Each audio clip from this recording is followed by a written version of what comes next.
नमस्कार, मी कविताच टेस्टी फूडमध्ये सर्व खवय्यांचे पुन्हा एकदा स्वागत करते। आज आपण झणझणीत पाटवडी व त्याचा रस्सा कसा करायचा ते पाहणार आहोत। बऱ्याच ठिकाणी याला वेगवेगळ्या नावाने ओळखले जाते। याला पाटवडी, पाटवडी, थापीवडी, थापटवडी असेही बोलतात। ही भाजी बनवायला खूपच सोपी आहे, तोंडाला चव आणणारी आहे। घरात भाजी नसेल तर घरच्या बेसिक साहित्यांपासूनच ही भाजी आपण बनवू शकतो। मटणाच्या रश्श्यापेक्षा काही कमी नाही। श्रावण महिन्यात आपण नॉनव्हेज खात नाही, नॉनव्हेजला हा बेस्ट ऑप्शन आहे। चला तरी हा पाटवडीचा रस्सा कसा करायचा ते पाहूया। तुम्ही या चॅनलला अजून सबस्क्राइब केले नसेल तर जरूर सबस्क्राइब करा, ते निशुल्क आहे। यासाठी लागणारं साहित्य, आधी आपण वडीचं साहित्य पाहूया। त्यासाठी मी 1 वाटी बेसन घेतलेलं आहे। बेसन हे चांगलं दाबून घेतलेलं आहे, असं मोकळं घेतलेलं नाहीये, कारण या बेसनावरच आपलं पाण्याचं प्रमाण ठरणार आहे। मी दाबून चांगलं 1 वाटी बेसन घेतलेलं आहे। मोहरी, जिरे, हळद, 5 हिरवी मिरची घेतलेली आहे, कोथिंबीर, लसूण, ओवा थोडासा, हिंग आणि मीठ। सर्वात आधी आपण वडीसाठी वाटण तयार करूया। त्यासाठी हिरवी मिरची, लसूण, जिरे आणि थोडा ओवा। ओवा याच्यामध्ये ऑप्शनल आहे, नाही टाकला तरी चालेल, पण वडी बेसनाची आहे ना, मग ती बाधू नये म्हणून मी याच्यामध्ये थोडा ओवा घेतलेला आहे। याचं आता वाटण करून घेते।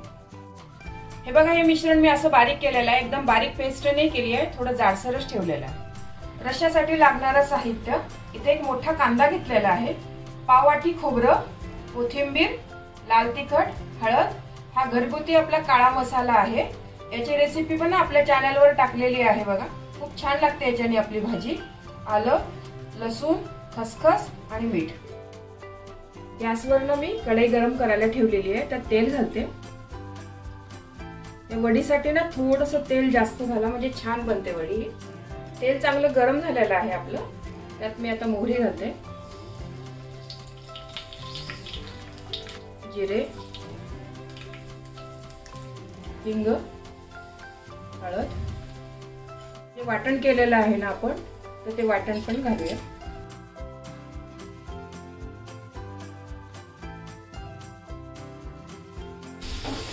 हे वाटण आहे ना, तेलामध्ये चांगलं परतून घ्या व्यवस्थित, म्हणजे आले लसूणचा कच्चा वास जाईल। आता मी याच्यामध्ये पाणी घालते। आपण हे 1 वाटी असं चांगलं दाबून पीठ घेतलं होतं ना, त्यासाठी मी 1.5 वाटी पाणी घालते।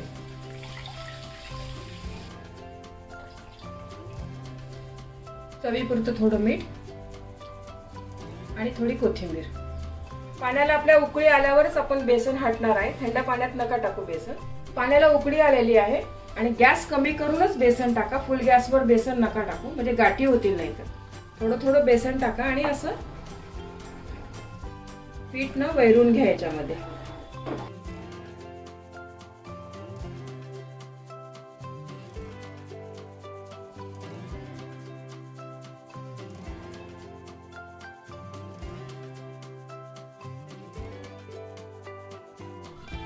पिठाचा बघा व्यवस्थित गोळा झालेला आहे। तुम्हाला जर असं पीठ येत नसेल ना वैरता आणि गाठी होत असेल ना, तर तुम्ही हेच पीठ 1.5 वाटी पाण्यामध्ये कालवून पण केलं तरी चालेल, तरी पण त्याच्या पण वड्या चांगल्या पडतात। ही मला प्रॅक्टिस आहे म्हणून मी या पद्धतीने केलेलं आहे। आणि पीठ हे करताना लाकडी चमचा किंवा उलटणं घ्या, त्याच्याने गाठी खूप कमी होतात। हे पीठ आपण 2 मिनिटं वाफवून घेऊया। 2 मिनिट झाले बघा, हे पीठ आपलं चांगलं व्यवस्थित शिजलं आहे। हे वडीचं पीठ आहे ना, तुम्ही नॉनस्टिकच्याच भांड्यात करा, अजिबातच खाली बघा चिटकत नाही। आपण ॲल्युमिनियम स्टीलचं केलं ना तर बेसन खूप चिटकतं मग भांड्याला। आता याची वडी थापून घेऊया। ताटाला बघा मी आधीच तेल लावून घेतलेलं आहे, याच्यातच आपण आता वड्या थापूया। आणि वाटीला पण तेल लावून घ्या, त्याच्यानेच आपण ही वडी थापून घेऊया व्यवस्थित। आता सध्या खूप गरम आहे, थोडंसं थंड झालं ना तर मग हाताने पण थापलं तरी चालेल।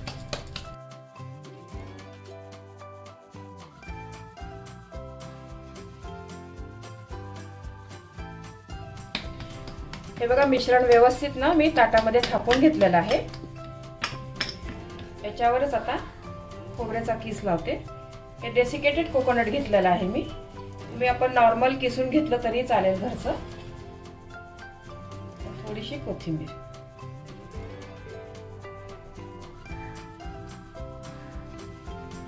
ते पण सर्व असं व्यवस्थित दाबून घेऊया आणि हे मिश्रण पूर्ण गार झाल्यावरच आपण कट करूया.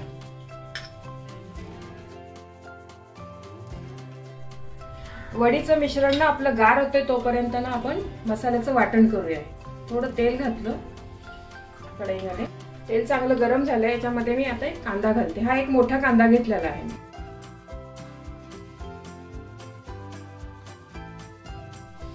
कांदा बघा छान भाजलेला आहे व्यवस्थित गुलाबी रंगाचा. त्याच्यामध्ये आता खोबरं घालते. हे खोबरं पण ना आपण चांगलं भाजून घेऊया कांद्याबरोबर. आणखी हे वाटण आहे ना चांगलं व्यवस्थित भाजलं ना तरच रस्सा मस्त बनतो. खोबरं पण चांगलं भाजलेलं आहे बघा. आता मी याच्यात खसखस घालते.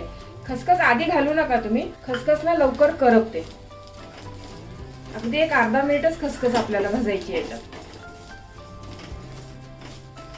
आणि बारीक गॅसवरच भाजते बघा मी. ही खसखस मोठा नाही केलेला आहे. याच्यातच हा लसूण आणि हे आलं पण एक अर्धा मिनिट भाजून घेऊया. हे सर्व चांगलं भाजून घेतलेलं आहे बघा मी. आता हे आपण गार करूया आणि मग याचं वाटण करूया. गॅस बंद करते मी. हे सर्व मिश्रण गार झालेलं आहे बघा. आता मी याच्या वड्या पाडते.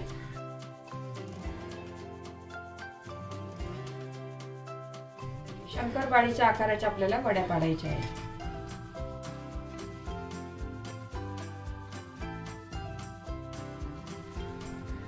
हे बघा वड्या किती छान पडलेल्या आहे बघा. आपल्या मस्त वड्या झालेल्या आहेत.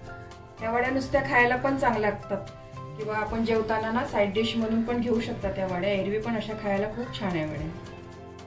हे वाटण आहे ना मिक्सरमध्ये छान बारीक वाटून घेऊया. याच्यामध्ये ना मी या कोथिंबिरीच्या काड्या पण घातलेल्या आहे बघा. या काड्यांनी ना भाजीची चव खूप छान वाढते आणि या काड्यांमध्ये जीवनसत्व पाल्यापेक्षा ना जास्त आहे. त्यामुळे मी नेहमी या कवळ्या काड्या ना वाटणामध्ये वापरत असते. आणि वरून थोडी कोथिंबीर पण. थोडंसं पाणी टाकून ना एकदम छान पेस्ट करून घेऊया आपण याची. हा मसाला बघा मी छान एकदम बारीक वाटून घेतलेला आहे. आता आपण याची भाजी करूया. गॅसवर कढई गरम करायला ठेवलेली आहे. त्याच्यामध्ये कढईत तेल घालते मी आता. एक 2 ते 3 चमचे तेल घातलेलं आहे बघा. छान मस्त आपल्याला झणझणीत रस्सा करायचा आहे. त्यामुळे जरा तेल आणि तिखट पण ना छान व्यवस्थित झाला तरच ही भाजी खूप छान चवीला लागते. तेल चांगलं गरम झालेलं आहे. याच्यामध्ये ना तमालपत्र घालते मी आणि हे वाटण घालते जे वाटलेलं आहे.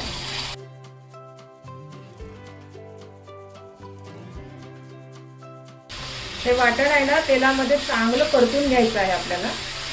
तेल सुटेपर्यंत मस्त. मसाला थोडा परतून घेतलेला आहे. आता आपण सुके मसाले घालूया याच्यात. थोडीशी हळद, 1 चमचा लाल तिखट आणि 2 चमचे काळा मसाला. तुमच्याकडे समजा असा काळा मसाला नसेल आणि तुम्हाला ही जर भाजी करायची असेल ना तर तुम्ही लाल तिखट आणि गरम मसाला वापरा आणि मग याच्यामध्ये ना धने जिरे पूड घाला जरा. तशी पण भाजी तुम्ही करू शकता किंवा तुमच्याकडे कोल्हापुरी मसाला असेल तोही घातला तरी चालेल. हे तेल सुटेपर्यंत ना छान परतून घेते मी. आता या भाजीमध्ये घालण्यासाठी ना साईडला मी गरम पाणी करायला ठेवलेलं आहे. हेच गरम पाणी आपल्याला या भाजीत टाकायचं आहे. थंड नाही टाकायचं. मसाला चांगला व्यवस्थित भाजलाय बघा. तेल सुटलंय साईडला. मसाला चांगला भाजल्यावरच याच्यामध्ये आपण पाणी घालू. याच्यात आता मी पाणी घालते.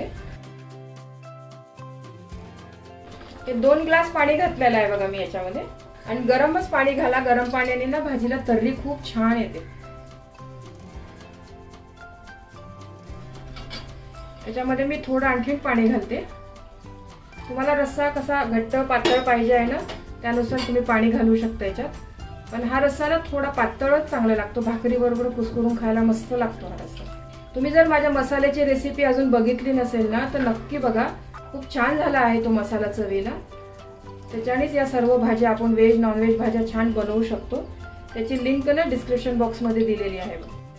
याच्यामध्ये ना चवीपुरतं मीठ घालते. आता आपण या भाजीला ना व्यवस्थित चांगली उकळी येऊ देऊया. भाजीला बघा चांगली उकळी आलेली आहे. किती सोपी आहे बघा भाजी करायला. अगदी घरच्या बेसिक साहित्यांपासूनच केलेली आहे बघा ही भाजी. आपल्या घरात भाजी नसेल ना तर ही भाजी आपण सहज करू शकतो. सध्या पावसाळ्यामध्ये एकतर भाज्या मिळत नाही आणि मिळाल्या तरी खूप महाग आणि चांगल्याही मिळत नाही. आता याचा आपण कधी बेत करू शकतो घरी. खूप छान लागते पण ही भाजी चवीला. तोंडाला ना खूप चांगली चव येते या भाजीने. असा चांगला झणझणीत रस्सा आणि वडी एकदम मस्त बेत आहे. गरम पाणी टाकल्यामुळे भाजीला बघा तवंग किती छान आलेला आहे बघा. आता ही भाजी सर्व करून घेते. हा बघा मस्त झणझणीत तोंडाला चव आणणारा पाटवडीचा रस्सा तयार झालेला आहे. हा तुम्ही भाकरी, चपाती, भाताबरोबरही खाऊ शकतात. हा पाटवडीचा रस्सा तुम्ही एकदा तरी नक्की करून बघा, खूप आवडेल तुमच्या घरच्यांना. हे बघा इथं मी दीक्षित लाईफस्टाईल नुसार थाळी सजवलेली आहे.